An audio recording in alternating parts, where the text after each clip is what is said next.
Hello everyone, this is Ishan again, and how you guys are doing?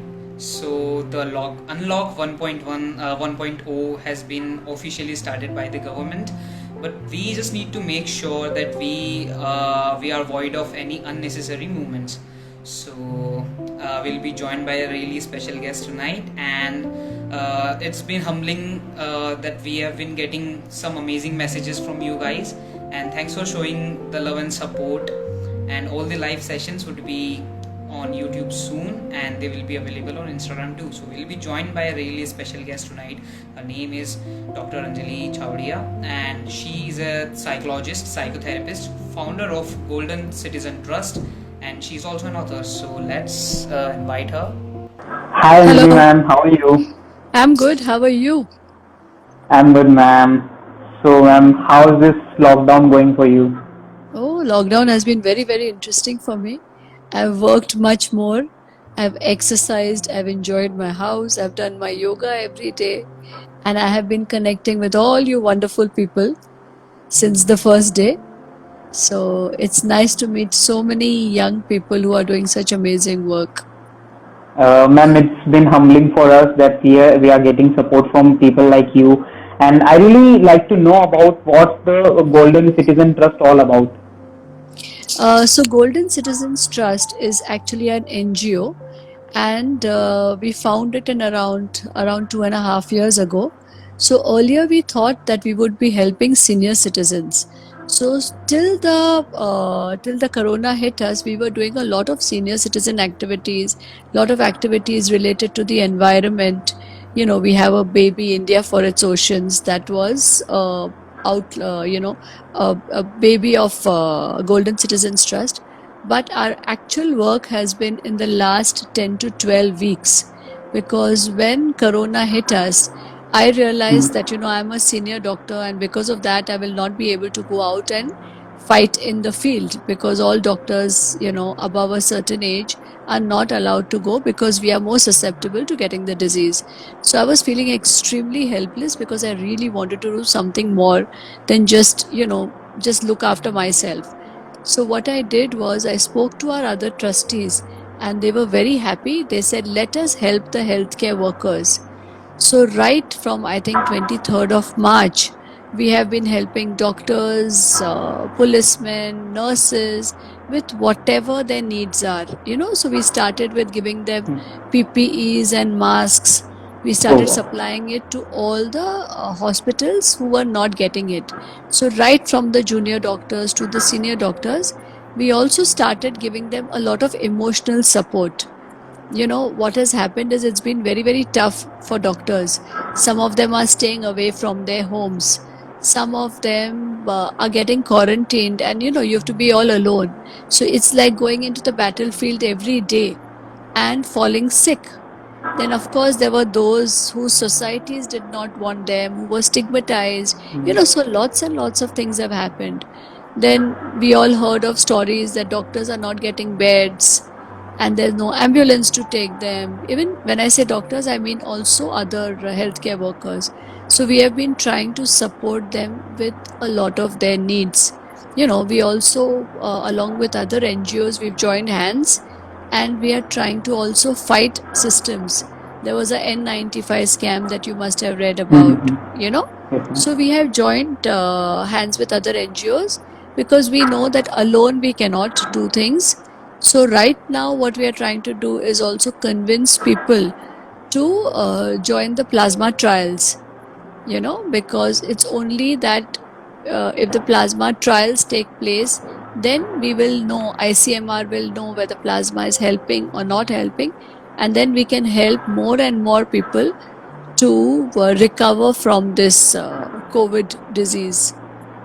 So that is Yes, what ma'am. we've been doing at the Golden Citizens Trust in the last 10 weeks. So, ma'am, that's been really humbling and that's been really inspiring work that you have been doing. And we would just like to all the viewers who are watching us, you can actually send emoji of clapping virtually. So, we'll be virtually clapping for people like ma'am here. So sweet. So, just a small tribute from our side. So, thank and ma'am, you have been also conducting various workshops for parents and children also. Yes, So, yes. ma'am, what's about it? So, would you like to tell something about it? Sure, sure. So, of course, this is even before the lockdown. So, of course, in the lockdown, we've been talking about parenting because, children of all ages are different and they're also difficult. So, for parents, also, it's the first time. For children, it's the first time. So, we have been helping children and parents to become friends with each other, to spend better times with each other, and not to keep engaging in, not getting into each other's bad books. Okay, so parents have a lot of questions, children have a lot of questions. And of course, even before the lockdown started, since I am a psychotherapist, since I'm a psychiatrist who deals with human beings, I've been conducting a lot of workshops just to do anything with emotional health of the Mhm. child, of the parent, of anyone. Mhm. So, ma'am, since people like you are inspiration for many, so I am wondering who is your inspiration? I think you have to find an inspiration every day. Okay, and I find a lot of people inspiring, so when we started doing this work for the Golden Citizens Trust in the last 10 weeks, I put out a notice to people. I said, whoever wants to join hands, please join hands with us. And we formed a WhatsApp group which is called as Corona Samaritans. And in that group, I see every day such inspiring stories. There's an 86-year-old Dr. Kapoor who does such fantastic work. She is looking after her husband who has not been well, but in spite of that, in spite of her own challenges, she helps people every single day. We have young kids. We have a 16-year-old girl who's called Ariana who had a 10th standard exams, and the exams were not held. So what happened was that because of, in spite of that, she's been doing such wonderful work. So I think you just look around and you have so many positive people. I mean, even I would say even the security of my society, the way Mhm. they work endlessly. They have been at work every day with a smile. So I think we have so many inspiring stories around us. Yesterday I read about a 91-year-old lady who is doing work. So I think we have so much to learn from each one of us, and every day we find something inspiring, so Yes, we ma'am. just have to look around us and we'll find the stories. Yes, absolutely. And ma'am, there are many people, there are many parents who also follow us, and we have been conducting workshops for parents also. So let's start the session by asking some questions around the parents, because I'm sure most of the Right. parents would be seeing it. So ma'am, the entire pandemic thing and the entire lockdown thing can be cumbersome for parents. So how parents can deal with stress during these times? Right. So everybody is under a lot of stress at the moment. Of course, one is the lockdown stress, two is working from home, three is the financial stress, four is the Mhm. stress of getting corona or having your loved ones, get corona. Of course, for parents, there is an additional responsibility of taking care of their children, taking care of their children's health, taking care of their children's education, okay, and also trying to keep them busy and also trying to keep them entertained. For children, it's been a very difficult time because suddenly children cannot go out and play, they're not going to school. There's an only child who is sitting at home surrounded by adults and does not know how to spend her time. So, for parents, it's been a balancing job, working also, spending time with kids also, and that has been pretty challenging, you know. So, ma'am, what can parents do to actually engage the children So in a I think positive the way? So I think the first thing that parents should do is realize that for children also this is the first time that this is happening. So divide your day well. Okay, divide your day into your work hours, into taking care of yourself, whether it's you're doing your exercise, whether it is cooking, you know, then also Yes, find ma'am. some time for leisure for yourself, so whether it's chatting with your friends. Now it's also important for parents and children to find time to play together, and to discover new games. Also, I would suggest to parents, which a lot of parents have been doing in the last 3 2 3 months now, is that they have been getting kids involved in day-to-day activities. So earlier children would just go to school or college and come back and just relax. Now it's important that they also do small chores in the house, and they get as involved in the house, maybe even in decision making. So maybe you can ask them to join you in cooking or in cleaning of the house, and this keeps them busy, this keeps them entertained. But definitely there should be one time of the day where everybody keeps their gadgets away and just plays games, talks about, gets pictures outside, you take old photographs, talk about good Yes, ma'am. times, also discuss with them the anxiety. See, kids are also anxious today because suddenly they have to wear a mask, they can't touch each other's friends, they cannot play with each other, they have to keep washing their hands, and they can sense the parents' anxiety. So, the most important fact that I would tell all parents is that don't get anxious, be relaxed as you are spending time with your kids, because children pick up anxiety very easily, and anxiety is really contagious. So if you are anxious, your child is also going to get anxious, and that is going to translate into his behavior, whether it is not being able to sleep, whether it is getting irritable, whether it's getting cranky or not being able to concentrate. So do whatever it takes for you to relax, but definitely spend time. And if you need to discuss, a lot of parents have been asking me that, financially we are going through stress, what do we tell our children? So I think we need to not underestimate our children's intelligence. Okay, we can have an open discussion with them. Of course, depending on the age of the child, you don't make them anxious, but at the same time, you can always tell them that, listen, we are going through some difficult times. Sorry. A lot of children are also anxious about their parents' health. Children have been calling me up and saying, we are taking the lockdown very seriously, but our parents don't seem to be taking it. Our parents are going out, they're going to work, they're just behaving as if nothing will happen to them. So let's understand what your children are anxious about, talk to them about it, and make them partners in helping you to solve the problems. So whether it is a Yes, financial ma'am. problem, talk to them, ask them, tell them that, maybe the next few months are going to be difficult, and how can you help me? And you will be surprised that when you make your children partners, make them partner in a process, they're going to come up with such wonderful solutions. So don't be in it alone. Also Yes, talk to ma'am. your own friends and find some time for you to relax. So I'm sure many parents who are watching us currently, they might be getting some help and insights from you. So, ma'am, as our organization deals with primarily prevention of sexual abuse among children, Right, so we right. came across a survey where it was kind of a shocking survey, as 90% of the times the perpetrators or the culprits who are involved in sexually abusing a children are relatives or close associates. So, ma'am, Right.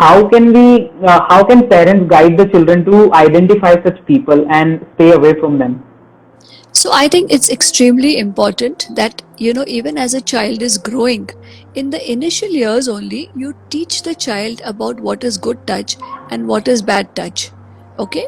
So Yes, ma'am. whether it is the primary parent, whoever is giving bath to the child, okay, explain to them that, these are your private areas and nobody is allowed to touch you there.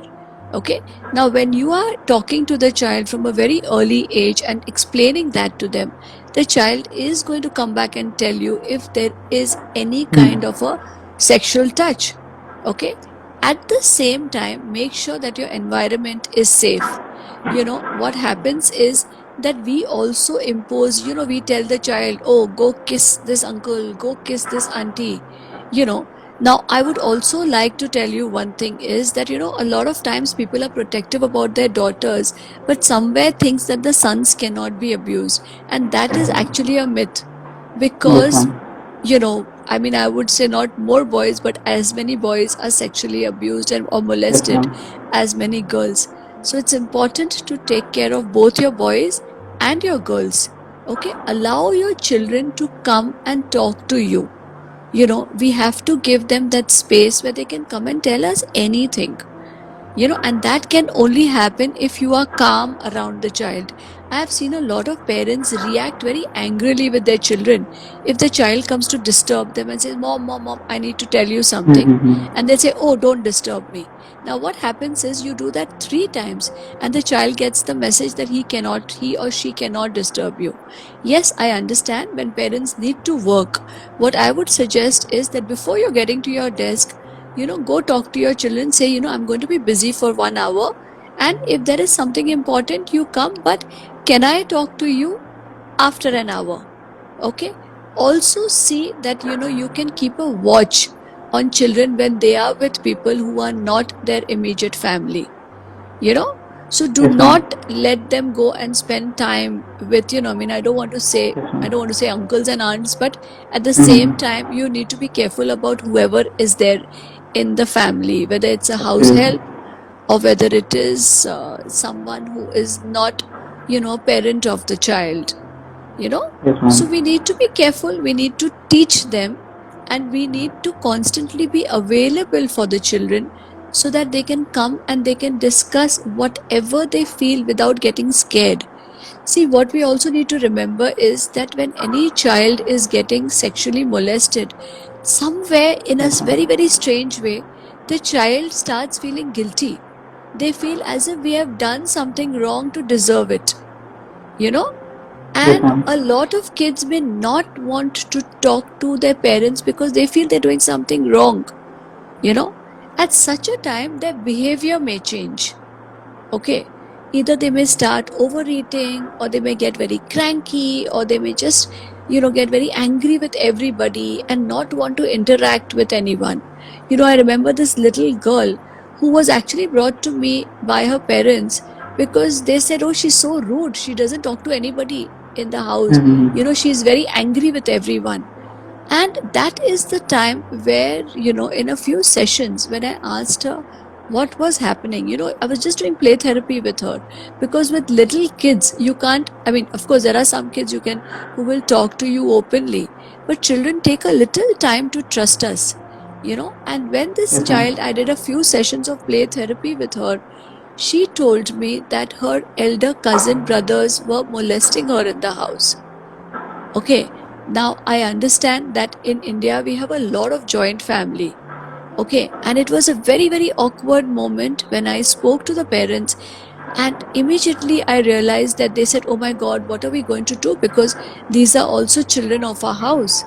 You Yes, know, ma'am. the first reaction normally to sexual abuse in the house is denial. The parents are shocked, they are in denial, and they say, no, doctor, you think that my child would be imagining something? Okay. And this is a reaction I've had to face with even school principals, or school teachers, because Yes, sometimes ma'am. it could be a school teacher who has molested the child, and when the child talks about it, people go into shock because they don't know how to deal with it. Deal with it. Okay. And at that time, I have to help the parents or the teachers accept that, see, the child cannot be making up these stories. We have to trust the child, we have to believe the child. Okay. And when you do that, of course, the parents also need help, because the answers are not easy and there's not one answer for all the problems, because each problem, so for example, when I spoke to you about this elder cousin who was molesting the Yes, child, ma'am. we had to first protect this child and make her feel that she was not doing something wrong by talking about Wrong. sexual abuse. Okay. Then the second thing is we had to also protect her from meeting this child. Okay. Then third is we had to handle that child also, because we also need to understand one thing, that when children are sexually abusing or molesting another child, there are more and more chances that that child has been sexually molested, you know Yes, so, and ma'am. again, these are awkward discussions. Okay, because if a lady goes and tells, her co-sister-in-law that, listen, this is what your child is doing, okay, Yes, the ma'am. reaction can be really drastic. Either that child may be beaten up, okay, Mm-hmm. or this lady could be told that, listen, what rubbish are you talking? How can you blame my child? So these are situations that have to be handled very gently, okay, and they often need to involve 2 3 sensible members of the family, you know. But as parents, we need to understand that your duty is first towards your own child, you know. So at no point make your child feel guilty. Do not make your child feel that you must have done something wrong. You know, I have heard parents say, oh, I told her not to wear shorts and walk around in the house. Now you're talking to a little child of 8 years old. You know, she does not even know what is happening. Or I told her not to play with the boys of the house. Now these are the boys who are her own brothers, you know. Or this is an uncle who has been living in the house, or an auntie. You know, why blame the men only? You know? So I Yes, think ma'am. we need to handle these situations very, very delicately, very, very sensitively. But our main aim has to be towards looking after the child who is molested. Yes, ma'am. And ma'am, there's this interesting point you made that the boys are also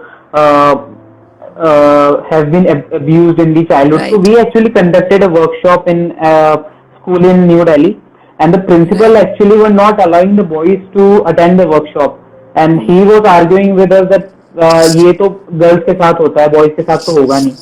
So ma'am, Right. there is this misconception that people need to get away with it. So Absolutely. ma'am, Neha is asking that do you think that initial parenting affects how a child feels after the child has been abused? So I think what all parents need to remember is that first of all, their own mental health is very important for the child's mental health. The calmer you are, the more relaxed you are, the more easily you're dealing with situations. You know, whether it is your work, whether it is parenting, whether it is when a child falls sick. Okay, that really affects the way your relationship with the child.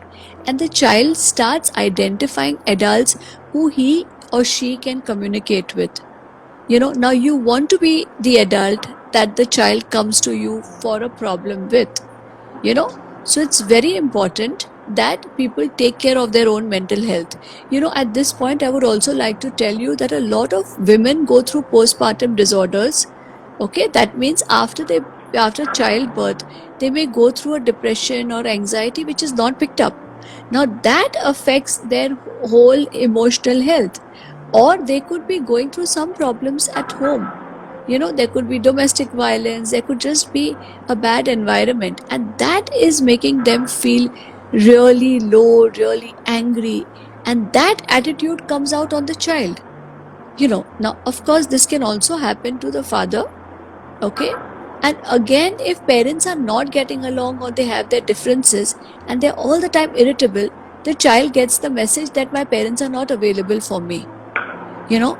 So please, all the parents who are watching this, look after your own emotional health. If you feel that you are upset, you're angry, you're irritable, you know, so try and solve the problem first in whatever way you can. If you can't solve the problem, reach out to mental health professionals, you know, any psychologist, any psychiatrist. Reach out to them, solve your problems, so that, of course, you know, a lot of people ask whether will yoga help me. Yoga will help anybody be calmer, you know. Yes, ma'am. So it's only when you're calm, it's only when you're relaxed will you understand what your child is not telling you. Because these are things that children find it very, very difficult to talk about. Ma'am, sometimes impact of child sexual abuse can lead to depression in the adulthood because most of the adults would have not known that they have been suffered earlier in their life about it. So they might be getting some flashbacks about it. So how can one overcome this phase? So, first of all, child sexual abuse is extremely important for the mental health of an adult. Okay, so a lot of people who go through anxiety, who go through depression, who go through obsessive compulsive disorder, okay, are actually people who have been abused as kids. Okay, so it's extremely important that we go into that history. You know, so many a times, like I tell people who who come to us and they say, oh, I have depression, just give me a tablet. So in addition to medication which may be required, it's also important to go to the source of the problem and to ask for sexual abuse. Because what happens is, when a child is sexually abused, he or she feels that there's something inferior Mhm. about them. Okay, and Yes, ma'am. because of that leads to lack of self esteem. Okay, Yes, so ma'am. it's very, very important that along with dealing with the depression, we also look at the lack of self esteem and help the child to realize and understand that it was not their fault that they were sexually abused. Yes. You know? So, so all the people out there who are listening to this and who have been sexually abused, please remember that it was not your fault. You All. did nothing wrong, okay, to be sexually abused. It was the fault of the person who did it, okay, and forgive yourself. Start loving yourself, okay. Remember, it's never too late to love yourself, okay. And the minute you start loving yourself, your self esteem will also improve. You will take more Yes, care ma'am. of yourself, so it's important to do that. Ma'am, moving on, we would like to know an interesting story from you of the person that you have been treating or have treated earlier. So, any interesting story? So, of course, every human being who comes to me is interesting. And the most beautiful part about our job is that no two human beings are similar. Mhm. Okay.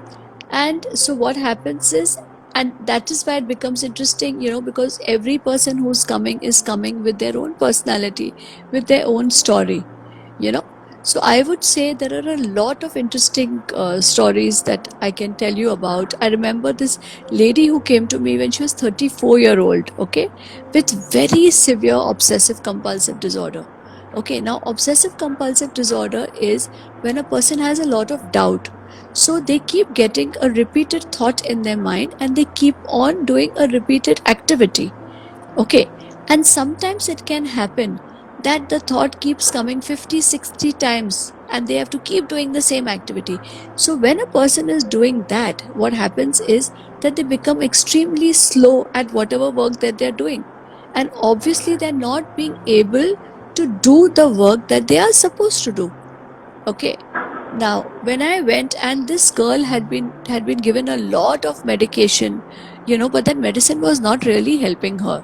So her friends got her to me and said that we really feel bad for her because her life is not moving. She is not able to move either personally, in a personal relationships, or in a professional space.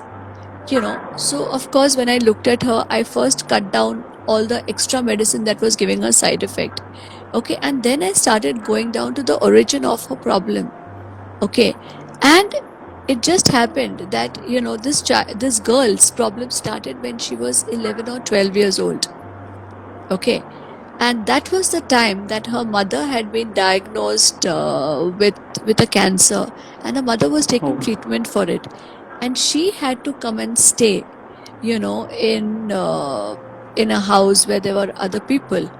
Okay, and what happened was, when this child was going through so much stress that her mother was getting affected, there was someone who started molesting her. Okay, so you can imagine, what she was going through. Now, what happened was, because of this, and she couldn't talk about it. Who does she talk to? Because she understands, she's a very intelligent and a sensitive girl.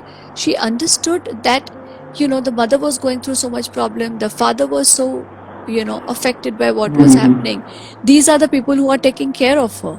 And sometimes what happens is, people who abuse have a very, very, strange way of making, not only making the child feel guilty, but also sometimes telling children things like, you are going to enjoy this and I'm going to enjoy it, but if you cannot talk to any elderly person about it, because if you do that, that elderly person will get angry with you. Okay, so she was trying to keep quiet about it. Okay, and her schoolwork started suffering. Okay, and her first symptom, when I went down to the bottom of her symptoms, she said that the teacher had asked her to, submit some essay. Okay, and this girl, Mm-hmm. because she was so anxious, she kept on scratching, she kept on writing and scratching it, writing and scratching it. The teacher took her paper and tore the paper and threw it, you know. Now, this was the beginning of her symptoms. So after that, there was so much self doubt that whatever she would write, she would scratch it and rewrite it again, you know. And that's when her problems began. Now, the good thing about doing therapy is that when you reach an origin of the problem, people start feeling better. And what we do at Mind Temple, which is the place where I work, where I have a lot of Uh-huh. counselors working with me, we do medication, we do therapy, we do hypnosis. Okay, whatever is required, we tailor make the treatment for the person who's coming to us. And I'm sure a lot of other centers all over India and the world also do the same, you know, because I can't say that one size is going to fit all, you know. So the reason I discuss this case with you also is because, we need to have sensitive adults around, because sometimes, I've had cases in which I have told the teacher, when a parent is going through some difficulty, I have found the primary caregiver in a teacher, and I've told the teacher, forget about teaching them science and maths, they will learn it. For now, I just want you to be the adult who is there for the child, who just speaks to the child and says, okay, how are you? How are things? Is there something that's bothering you? So that, because many a times, when children are having a problem, they need one adult they can go to in their environment. Sometimes it's a teacher, sometimes it's a family doctor, sometimes it's your aunt, your maternal aunt, or your paternal uncle, who you feel comfortable with, who you feel is not going to judge you, because judging a child is the worst thing that you can do to them. So, ma'am, we would really like to know more about bipolar disorder and how do you treat people with this disorder? So I'll tell you. So there are two, just for in a very lay kind of an explanation I will give. So the people who come to us with either personality disorders, or they come to us with psychiatric disorders. Now, in psychiatric disorders, there are two major classifications. One is a thought disorder, and one is a mood disorder. Okay, where your mood is affected. Now, bipolar disorder is a very broad name given to mood disorders. Okay, that means primarily the mood is getting affected. Okay, now, so in some people it is a low mood. In some people, the low mood can alternate with a very high mood. That means someone can get depressed. After a few months, the same person becomes so happy for no rhyme or reason. And whatever he or she was doing in depression, they start just showing the opposite behavior. So typically in depression, people are low, they feel sad, they're not able to do anything. Here in a mania, they go into, you know, they just don't need sleep. They sleep for 4 hours and they're fresh. They can keep on doing one activity after the other. They're constantly in a high mood. Now, what happens is people recognize depression, but people may not recognize this high mood. And in that high mood, either they may have multiple relationships, or they may start spending excessively, or they may start a lot of activities and they do not complete that activity. Okay, so now again, there are different types of mood disorders. In some people it is, primarily depression. In some people it is primarily mania. In some people, what happens is they fluctuate from depression to mania. Okay, and then they get depressed again. Now, it's very important that these people are actually given what we call medicines as mood stabilizers. Okay, now with a mood stabilizer, it's just like, suppose the voltage in your house is fluctuating up and down, and if I give you a voltage stabilizer, then what will happen is that you will be able to lead your life in an effective manner. Your moods are not going to dominate you. Okay, Yes, ma'am. so this is what bipolar disorder is like. We have also seen that in families this can be genetic. Okay, and why it's important to recognize this is because the mood is not in your hand all the time. A lot of people feel, अरे, अपने हाथ में रखो अपना mood. What nonsense. Why should your moods affect you? Okay, but many a times these could be genetic disorders. These are disorders because of some problem which is going on in the brain. Your Yes, ma'am. certain lobes of the brain are either underactive or overactive, and there are some neurohormones which could be disturbed. So for these things it's very very important that one needs to take medication. Now while we are talking about medication, what happens is people have this myth that psychiatrist medicines means all your life you'll be taking it, you'll be addicted to that medicine, Mm-hmm. they will give you sleeping pills. So what I would like to tell all the viewers here today is that please do not be under that myth. When you meet your psychiatrist, discuss what your fears about medicines are. Okay, if your doctor, if you feel that a doctor is giving you too much of a medicine which is making you sleep, discuss with them.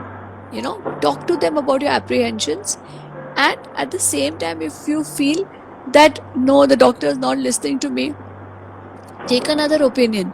Don't become your own Google doctor. Because what we've seen, the biggest mistake people do is the minute they leave your cabin, they will go Google the medicines and they say, oh, you're giving me medicines which have side effect. But what does not have side effects? Right? Yes, ma'am. So I think we need to have a positive mindset, and we need to discuss and take the required help. Of course, with medication, one also needs to have a proper routine. Okay, one may need therapy to help with relationships.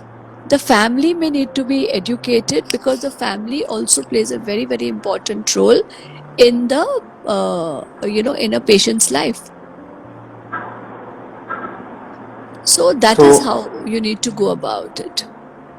ma'am, in our everyday life, we often come across people who are having some suicidal thoughts or Right, right. are going through depression. So, what we as their friends or as their relatives could do, because we are not a therapist, and if we try to do something, it might have a negative effect on them. So, Right, right, what are the steps that we normal people could do to ensure right, the right. better mental health for our people? Right. So it's very, very important to understand that suicide and suicidal behavior is a reality. Okay. I would like to here tell you that, I don't know, I know some of you have already gone through my book, which is That Is Not the Answer. Okay. But the reason I wrote the book was because we realized that every third person who was killing themselves in India, I mean, is an Indian. Okay, so that is how rampant suicide is in India. Okay, now what we need to do is if someone talks about suicide, okay, we need to take it very, very seriously. Okay, now normally people don't know how to deal with somebody who's talking about suicide. So what we try and do is we avoid the person. Okay, so we need to not avoid the person. Instead, we need to reach out to the person. But what you can do is reach out alone and say, listen, you spoke about this. I'm a little concerned. What is happening? Talk to me about it. Okay. Now, the person may be going through either a psychiatric disorder or may be going through a condition. For example, if there's a breakup, if someone's going through a job issue, you don't have money, whatever it is. Okay, but death is not the answer for any of this.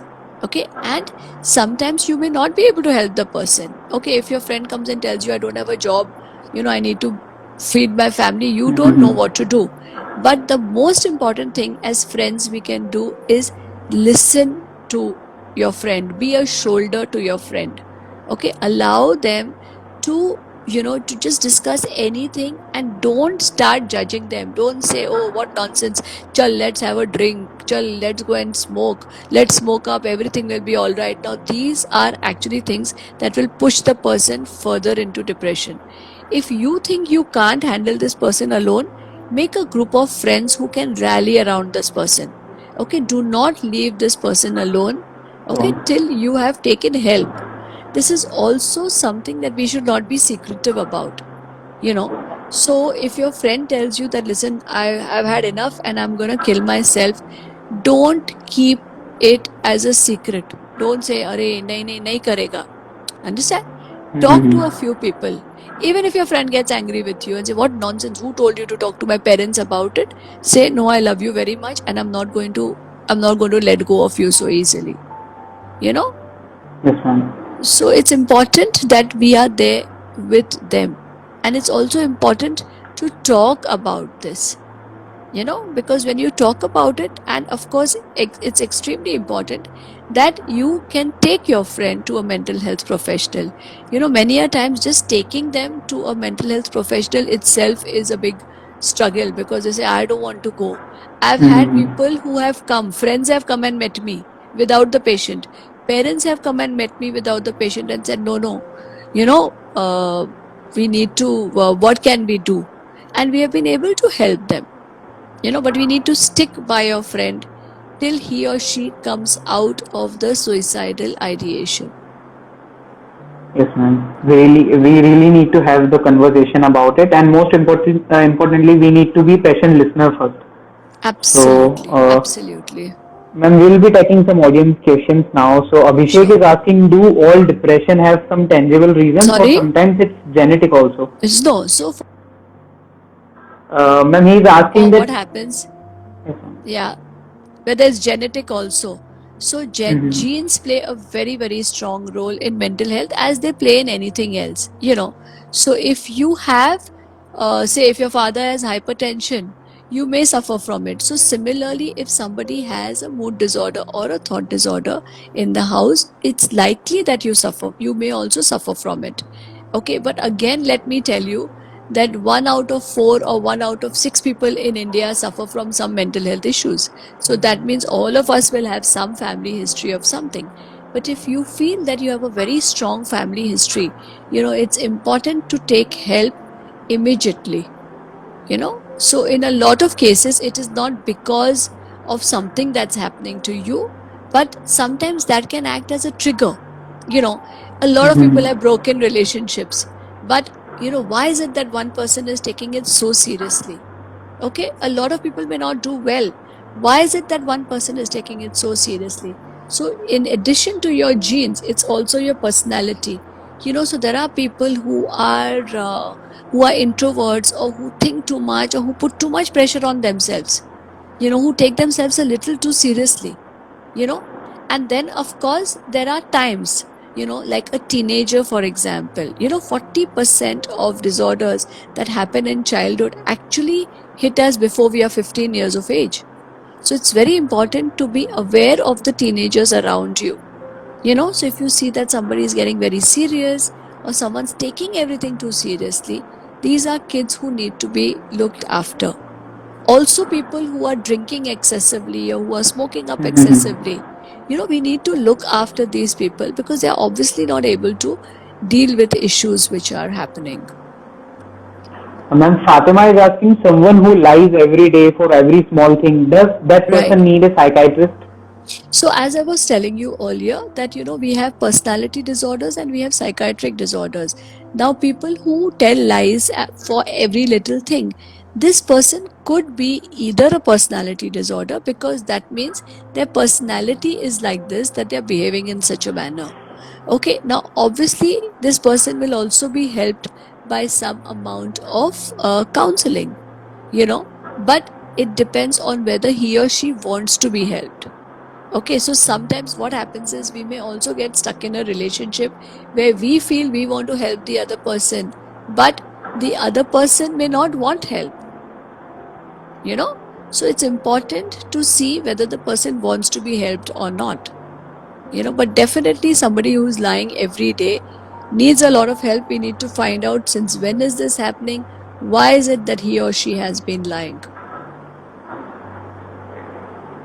Yes, ma'am. So, I hope all the questions have been answered. So, if there is any further question, you can write in the comment section below. And, ma'am, any last piece of advice you would like to give the viewers? So I know everybody is going through a little stressful time at the moment. Okay. Now, of course, in addition to doing your work, okay, I need you to spend time on yourself to relax. Also, to see if there are, a lot of people are financially stressed also. Okay. So cut down your expenditure. See if there are any other new ways that you can find to earn money. But more important than that is when you're feeling low, when you're feeling anxious, when you're feeling upset, talk about it. You are not alone in this.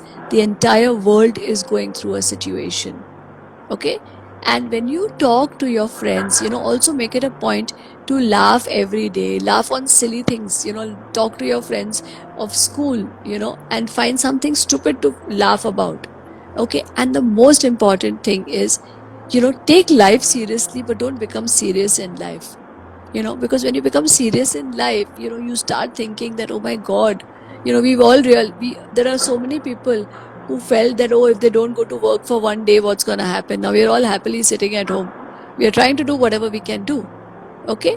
And this is a year that we just need to sail through. And of course, take your health seriously. Do not get scared of corona, but at the same time, you know just do whatever Yes, you're ma'am. supposed to do. And even if it strikes you, if you are a person who gets affected by it, remember 80-85% of people have mild symptoms. There are those who get affected, but keeping a positive attitude definitely helps you and helps people around you. Ma'am, it was really lovely talking to you, and it was our pleasure to host you. So we'll be seeing lots of. I hope we'll be seeing lots of collaboration in future also. Thank you for inviting me, and thank you for all the wonderful work that you all are doing. And I really hope that parents and children who have been watching this live session would be in would find this session very inspiring, insightful. I saw some comments, so I'll be replying to it now. Okay, so people are telling that they are enjoying this session and they will be sharing this session to their friends and relatives. Oh, thank you So so much. Thank you so much. I really hope you know that that helps them. So yes. good night, ma'am. Take care. Good night. Good night. Thank you.